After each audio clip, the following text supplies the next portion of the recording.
Hello everyone. तो आज हम जानेंगे जैनेंद्र कुमार जी द्वारा रचित एक कहानी जिसका नाम है अपना अपना भाग्य। इस कहानी का हम इस वीडियो के अंदर परिचय जानेंगे, मतलब एक समरी के रूप में जानेंगे कि इस कहानी में दिया क्या गया है।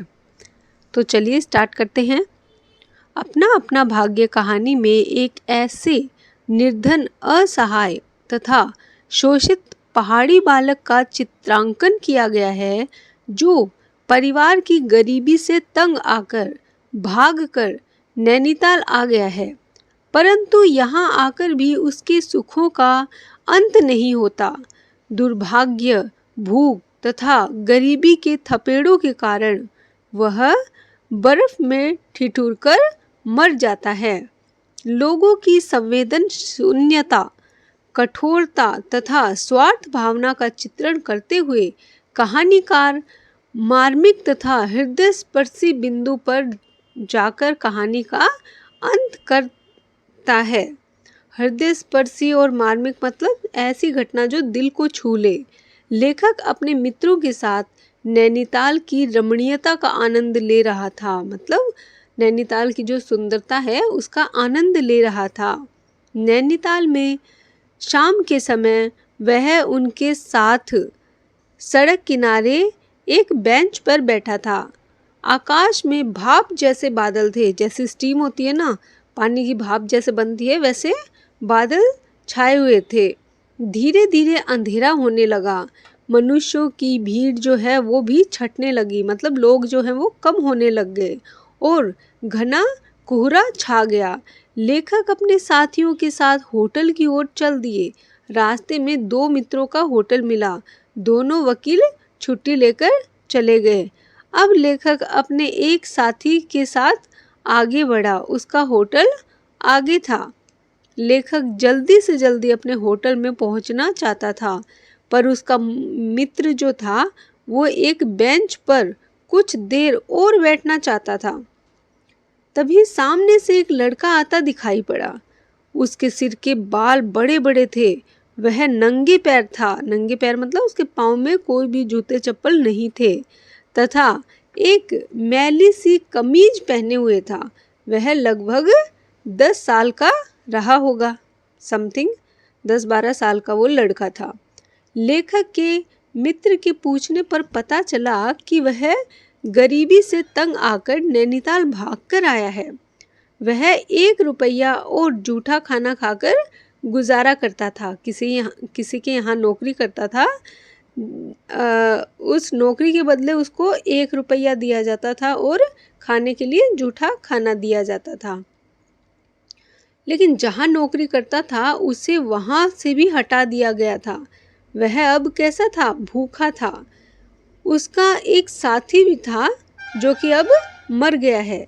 लेखक तथा उसका जो लेखक का मित्र है उस लड़के को लेकर वकील के होटल में पहुंचे। वकील को नौकर की ज़रूरत थी।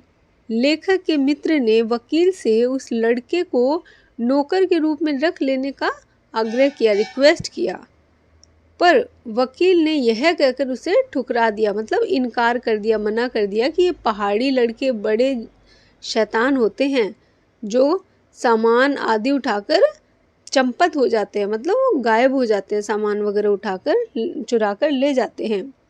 लेखक का मित्र उस लड़के को कुछ पैसे देना चाहता था। जेब में हाथ डालने पर पता चला कि केवल 10-10 रुपये के नोट हैं, खुले पैसे नहीं हैं।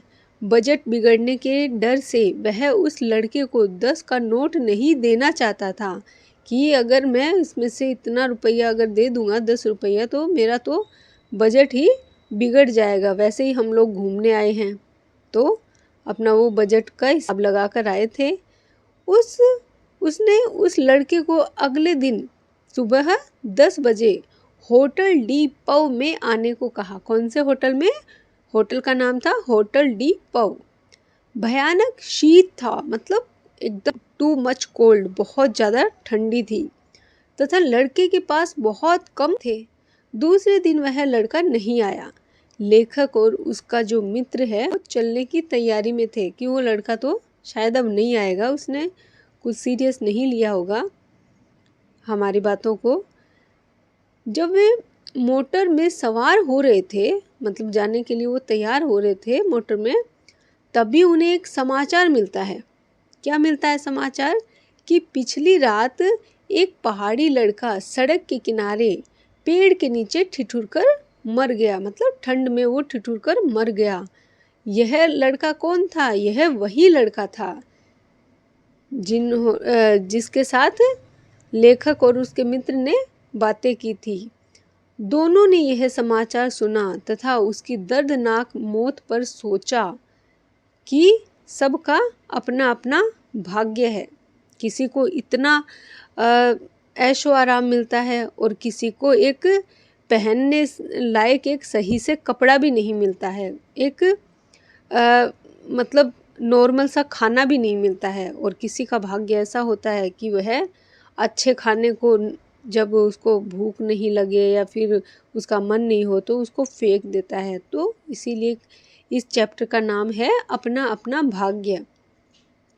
तो चलिए हम इस कहानी का उद्देश्य भी जान लेते हैं। इस कहानी का क्या उद्देश्य है, ये कौन से पर्पस से लिखी गई है, कवि जो है हमको क्या बताना चाह रहे हैं, समाज को क्या समझाना चाह रहे हैं।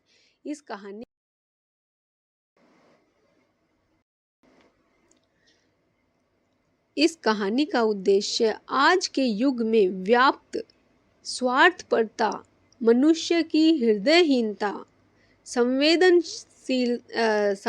शून्यता, मतलब जिसके दिलों में दया ही ना हो, तथा गरीबी का चित्रण करना है। कवि का क्या उद्देश्य बताया गया कि समाज में कितने स्वार्थी लोग हो गए हैं जिनके दिलों में बिल्कुल भी दया नहीं है, और गरीबों का यहाँ पे क्या हाल होता है हमारे समाज में, उसी का यहाँ पे चित्रण करना ही कवि का उद्देश्य रहा है।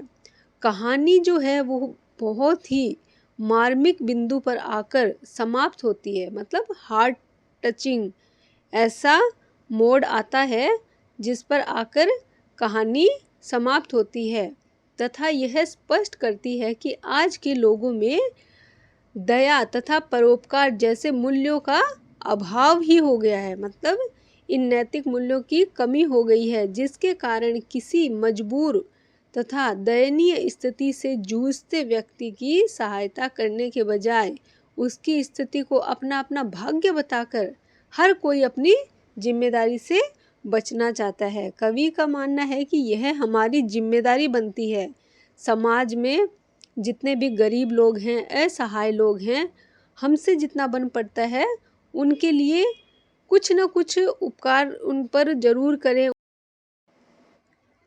अमीर लोग अपनी संपत्ति के कारण मौज उड़ाते हैं, उन्हें दूसरों के दुख दर्द से कोई सरोकार नहीं होता, मतलब उनको दूसरों के दुख दर्द से कोई लेना देना नहीं होता है। तो यही इस कहानी का उद्देश्य है। तो ये चीज़ें हमें समाज में क्या है, अच्छे कार्यों की तरफ प्रेरित करती है कि हमें गरीबों की, दीन दुखियों की सहायता करनी चाहिए, ना कि उनको अपने भाग्य के भरोसे छोड़ना चाहिए। Okay, thank you.